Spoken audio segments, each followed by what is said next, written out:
Birleşik Krallık'ta avam kamerası Çin'in Doğu Türkistan'da Uygur ve diğer Türk kökenli halkları hedef alan insan hakları ihlallerinin soykırım olarak tanınması için oylama yapacak.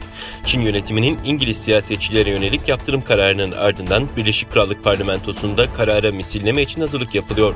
Parlamenterler Doğu Türkistan'da Çin'in soykırım işlediğini kabul etmek için harekete geçti. 22 Nisan 2021'de avam kamerasına sunulacak olan karar tasarısını hazırlayan organizatörler, milletvekillerinin en az 2/3'ünün kararı destekleyeceğini bildirdi. The Guardian'da yer alan habere göre parlamenterler tüm partilerin önergeyi destekleyeceğini savundu. Ayrıca İngiliz hükümetinin bakanlara oylamada çekimser kalmalarını istediği öğrenildi. Çin'in Uygur Türklerine yönelik soykırımını kabul etmek üzere sunulan tasarı Lord Paton ve Lisa Nandy liderliğindeki bir grup parlamenter tarafından yapılan çağrı sonucu hayata geçirildi.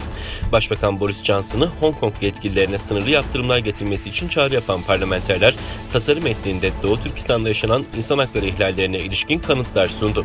Şu ana kadar ABD, Kanada ve Hollanda parlamento kararıyla Çin'in Doğu Türkistan'da işlediği soykırımı tanıma kararı aldı.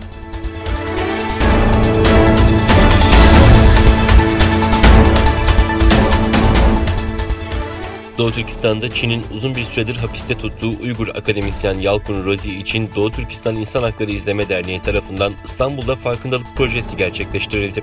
Doğu Türkistan İnsan Hakları İzleme Derneği 13 Nisan 2021 tarihinde İstanbul'da reklam panolarında Doğu Türkistanlı akademisyen Yalkun Rozi'nin fotoğraflarını yayımladı.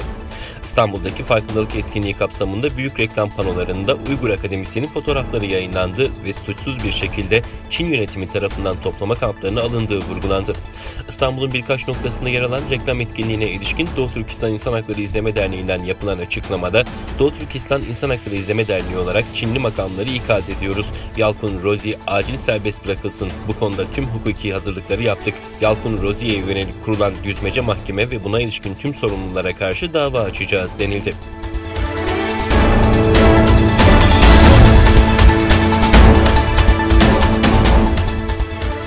Uygur kadınlarının Çin hükümeti tarafından planlı ve sistematik bir şekilde kısırlaştırılması Japon ve Amerikan basınında büyük ilgi gördü. Yakın zamanda Japonya'nın önde gelen gazetelerinden Sankei Shimbun haber ağı, Uygur Özerk Bölgesi'nde jinekolog olarak çalışan ve şu an Türkiye'de ikamet eden Gülgine Hanım'la röportaj yaptı.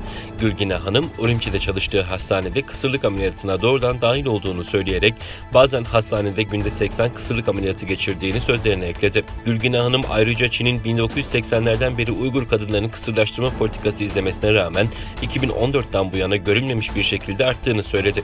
Söz konusu röportaj 14 Nisan'da Amerika Birleşik Devletleri'nin en etkili gazetelerinden biri olan Newsweek'te yayınlandı. Haberde araştırmacı Adrian Zenz'in özel raporuna da atıfta bulunularak Çin hükümetinin Uygurlara karşı soykırım yaptığına dair kanıtlar yer aldı.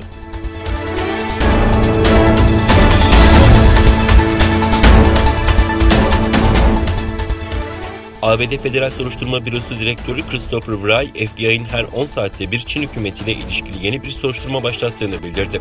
CNN'in haberine göre ABD Federal Soruşturma Bürosu Direktörü Christopher Wray, ABD Senatosu İstihbarat Komitesi'nde ABD Ulusal İstihbarat Direktörü Avril Haines, Merkezi İstihbarat Teşkilatı Direktörü William Burns ve istihbarat yetkililerinin bir araya geldiği oturumda Çin hükümetiyle bağlantılı soruşturmalar hakkında değerlendirmelerde bulundu. Wray, FBI tarafından Çin hükümetiyle ilgili 2000'den fazla soruşturma yürütüldüğünü ve her 10 saatte bir yeni soruşturma açıldığını ifade etti.